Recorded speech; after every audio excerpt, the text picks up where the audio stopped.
Você sempre sonhou em ser policial? Sempre? Sempre. O meu pai foi militar da aeronáutica, então eu cresci Nossa, padrão. ouvindo ele falar. O meu pai é um grande estudioso de guerra. O meu pai, assim, eu acho que é uma das pessoas mais inteligentes que eu conheço. Então eu sou fã número 1. Então, assim, minha casa era uma biblioteca. Então sempre ouvia meu pai assistindo documentário o dia inteiro, e guerra, e filme, tudo voltado para esse mundo, né?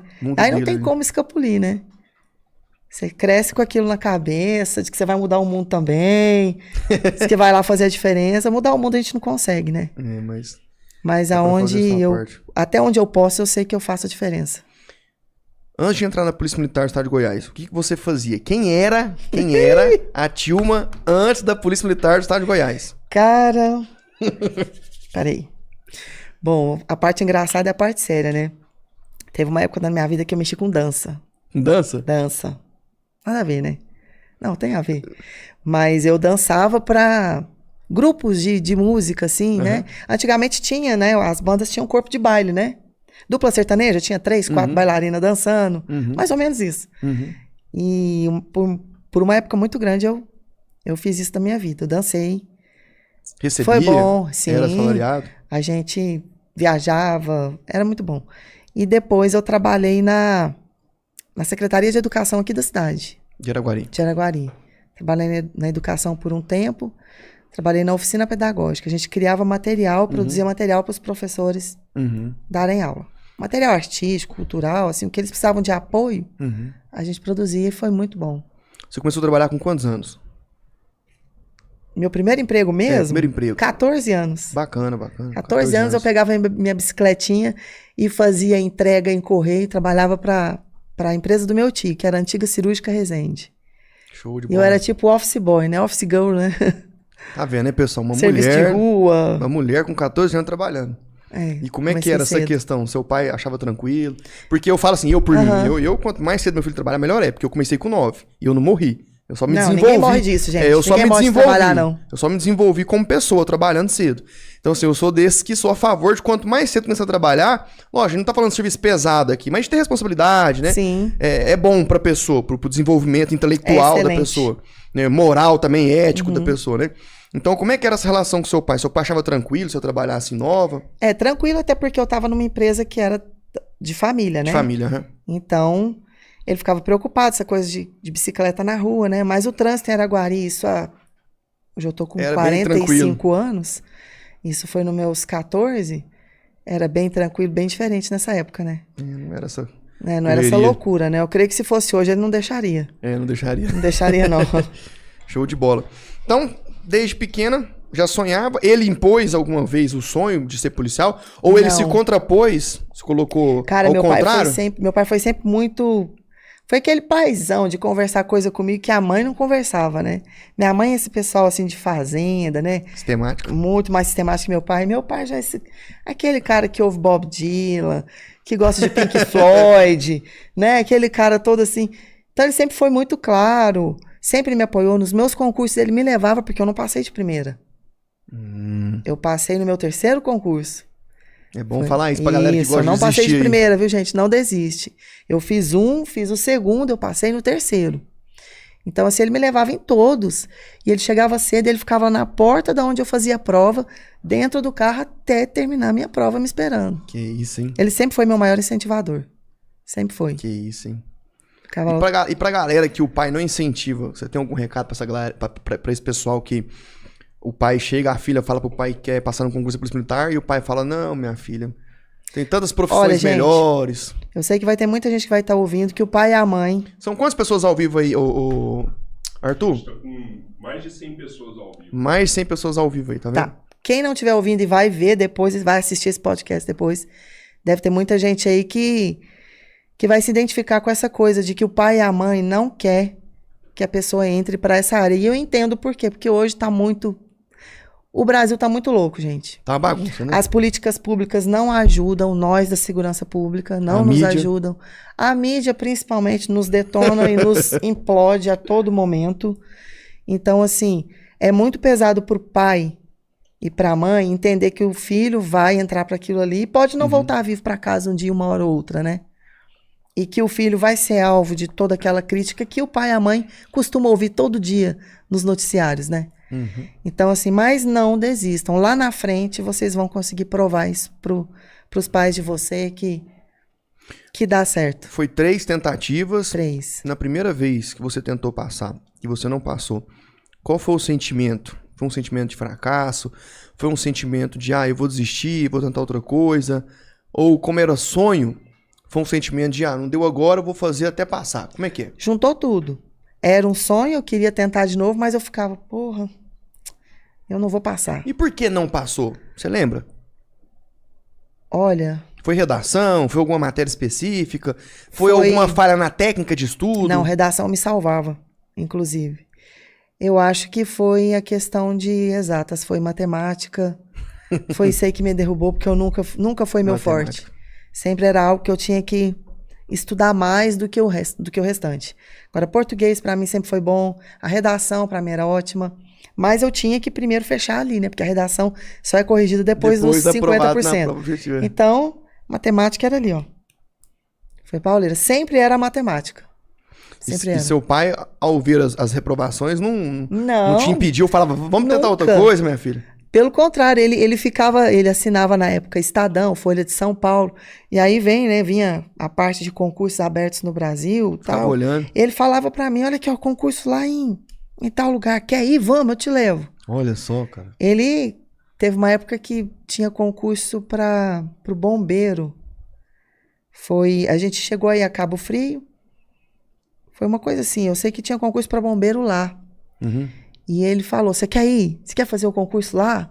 Pro Rio de Janeiro? Tal? Eu te levo. Ainda bem pro Rio de Janeiro ainda que eu fiquei por aqui, né, gente? Ainda bem que você ficou aqui, né? Show de bola. Então, foram 3 reprovações, mesmo assim, você não desistiu, continuou estudando. Você estudava sozinho ou você fez algum preparatório? Boa pergunta. Hoje, o jovem de hoje, ele tem muita condição de se agarrar ao instituto, a esses cursinhos que hoje existem. Gente, volta lá atrás em 2003. É surreal, não tinha nada. Não tinha mesmo, não. O telefone da gente só ligava. E só passava mensagem. A gente não tinha internet, a gente não tinha YouTube, que tem... YouTube, se você entrar no YouTube hoje, você acha isso uma porrada de aula de graça. Né? Tudo bem que são aulas que não vão estar te direcionando, né? O cara fica meio perdidão. Mas olha o tanto de opção que tem hoje. O Instituto é um exemplo disso, né? Fora que... Tem todo o curso direcionado, você acessa a plataforma, tem exercício, tem atividade, tem o professor para tirar dúvida, tem aula ao vivo, presencial, aula gravada. Cara, não tinha isso. Então, passar em concurso naquela época era pauleira. E o meu concurso na época, eu lembro que deu 136 por vaga. Por vaga? Na época, para as mulheres, porque eram 50 vagas para mulher. Na época, eu lembro que era a mesma concorrência de medicina da UFO. Nossa. Quando a UFO ainda não era o que é hoje. O que é hoje. Assim, o sistema de entrar para a UFO era outro. Era aquele vestibular de janeiro, vestibular de julho. Era a primeira fase, a segunda fase, né? Então, ou você passava ou passava. Hoje é mais fácil, né? Eu falo que hoje entrar para uma faculdade, hoje você ter um curso superior é muito mais fácil. Muito mais tranquilo. Mas antigamente era difícil. Agora, hoje... O jovem tem muito recurso para se agarrar e conseguir passar no concurso público. É só querer. Fora que hoje, né, sargento, o jovem hoje, não só o jovem, como todo mundo hoje, ele tem muito mais objeto de distração do que antigamente. Sim. Então, você tem um TikTok da vida, um Instagram da vida, um Netflix da vida, um Premiere da vida, né? Então, um videogame da vida, né? Então, assim, hoje o jovem... se mantendo ao tema jovem, né, que vai prestar concurso público ali entre 18 e 30 anos, por ser carreiras militares, né, a gente tem alguns estados que tá indo até 32, 35, né, mas enfim, esse jovem, ele tem muita distração hoje.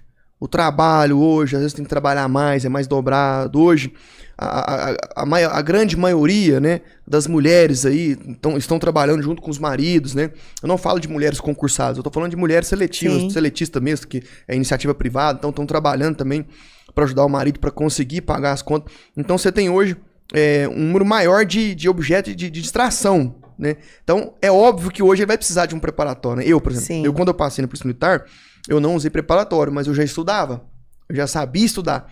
Eu já tinha a técnica de estudo de memorizar, de gravar, de resolução de questões. Agora, essa pessoa que trabalha, eu trabalhava o dia todo, estudava de madrugada e dormia de manhã. Até hoje a minha vida é assim, né? Virou uma rotina até hoje. Então, assim, o aluno que trabalha o dia todo, né? Que não tem essa estratégia. Mas o que eu vou estudar hoje? Português? Ah, é português e matemática? Ah, é português, matemática e informática? Ah, é direito constitucional e administrativo? Ah, como é que é? É administrativo, constitucional e processo penal? Ele não sabe, ele fica perdido. Ele não sabe o tempo que ele tem que estudar, que o cérebro dele consegue ficar concentrado. Porque o pico de concentração vai caindo. Né? Ele não sabe se tem que descansar ou não, ele não sabe como é que faz uma técnica de revisão, ele não sabe como é que faz uma técnica de resolução de questões, ele não sabe que ele tem que fazer as últimas provas, ele não sabe que ele tem que ter constância, que tem que ser todo dia, né? Pelo menos com um descanso na semana, e antes da prova é todo dia até a prova, faltando 15 dias para a prova. Então ele não sabe disso. Então eu concordo com você hoje, tendo tanto objeto de distração, aí que ele precisa mesmo de um preparatório. Se ele já não tem o hábito de estudar, e já não foi aprovado em um concurso. Ele vai ficar perdido. Vai ficar perdido. Que é o que a gente mais tem no Instituto hoje. Porque hoje a oferta de conteúdo é muito. É muito. Só que a oferta de conteúdo inútil igual, também é demais. Eu tive um aluno que... muita gente que joga coisa lá no YouTube, no TikTok, que na verdade não vai te somar em nada. Ele quer ganhar like, curtida e quer bombar o blogzinho dele. Eu tive um aluno que virou nosso aluno agora, recentemente, no concurso da Guarda Municipal. Aí ele foi e comentou comigo, professor, tava 6 meses estudando e tal, e aí fui fazer questões, errei tudo. Eu falei, o que você tava estudando? Tava estudando a 489865. Eu falei, cara, a 489865 foi revogada. Não, mas eu tava assistindo a aula do professor lá no YouTube lá. Eu falei, não, mas a aula dele é de 2018, meu brother. Essa legislação foi revogada. Hoje nós temos a 13.869, é a nova lei de abuso de autoridade. Revogou a 4898. Então tá vendo? Às vezes o candidato, o interessado, fica ali estudando sozinho, mas não sabe nem o que tá estudando. Foi igual você falou, tá perdido. Estudando material desatualizado. E às vezes ele tem o quê? Medo de investir. Os 2 primeiros concursos, eu creio que eu não passei por isso.